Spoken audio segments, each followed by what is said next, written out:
নজর অসমে কাছাড়ের উদারবন বিধানসভা এলাকায় রাতের কালবৈশাখী ঝড়ে ব্যাপক ক্ষয়ক্ষতি। প্রবল বাতাস ও বৃষ্টিতে পানগ্রাম, দয়াপুর, লাঠিগ্রাম সহ আশপাশের গ্রামে বিস্তীর্ণ ধ্বংসলীলা। প্রাথমিক ক্ষয়ক্ষতির মূল্যায়ন চলছে, দেখাবো সেই প্রান্তের ছবি। একদিকে কালবৈশাখী ঝড়ের দাপট, অসম সহ উত্তর পূর্বাঞ্চলের বিভিন্ন প্রান্তে দেখা যাচ্ছে বিক্ষিপ্ত ঘটনা। এবং এবারের ছবি বরাক উপত্যকার কাছাড়ের উদারবন বিধানসভা এলাকায় সোমবার রাতে কালবৈশাখীর ঝড়ের দাপট এবং যার জেরে ব্যাপক ক্ষয়ক্ষতি হয়। প্রবল বাতাস ও বৃষ্টিতে পানগ্রাম, দয়াপুর, লাঠিগ্রাম সহ আশপাশের গ্রামে বিস্তীর্ণ ধ্বংসলীলা চলে। প্রাথমিক ক্ষয়ক্ষতির মূল্যায়ন চলছে। এখনো পর্যন্ত যোগাযোগ বিচ্ছিন্ন রয়েছে, বিদ্যুৎ ব্যবস্থা বিচ্ছিন্ন রয়েছে। গোটা পরিস্থিতির খতিয়ান তুলে ধরা হয়েছে। দুইটা হচ্ছে বড় দুইটা গাছ পড়ে গেছে ঘরের উপরে। আর আমরা ডরাইয়া বাড়ে দিয়ে বাড়াইছি, প্রচুর ক্ষতি করে লইছি। বাচ্চান্তরে লইয়া আমরা গাড়িতে বাড়াইয়া দাঁড়াইছি। কিতা করতাম, গাছ দুইটা হচ্ছে তো বড় বড় গাছ দিয়ে টিনুন এগুলা সব লেগে গেছে টাকা সব পাইছো নি কিছু টিন? দুইটা পাইছি সব পানি গেছে, সব খারাপ হয়ে গেছে। এই ঘরের যিনি মালিক তার নাম হইল রাজু হোসেন লস্কর। ঘূর্ণিঝড় হয়েছে আর সেই ঘূর্ণিঝড়ের কিন্তু তাণ্ডবে প্রচুর ক্ষয়ক্ষতি।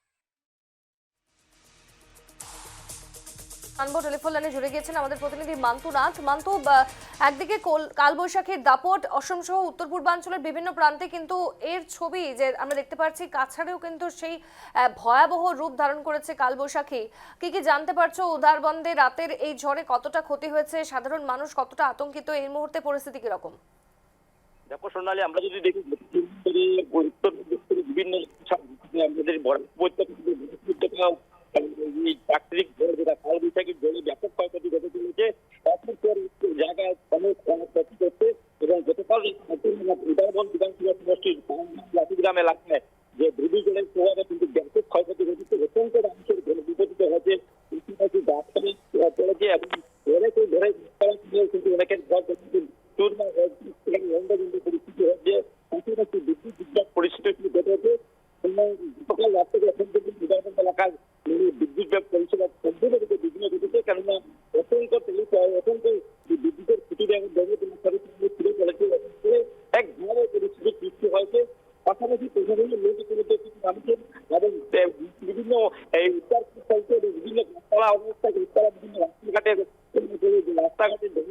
পরিস্থিতি মানে ব্যবস্থা মানে সার্বিক পরিস্থিতি ক্ষতিগ্রস্ত পর্যন্ত কিন্তু নাগরিক প্রশাসন এবং যারা ক্ষতিগ্রস্ত হয়েছে তারা কিন্তু সরকারের কাছে বা প্রশাসনের কাছে তাদের যারা ক্ষতিগ্রস্ত হয়েছে তারা কিন্তু সাহায্যের দাবি তুলেছেন। সোনালী, ধন্যবাদ তোমায় মান্তু।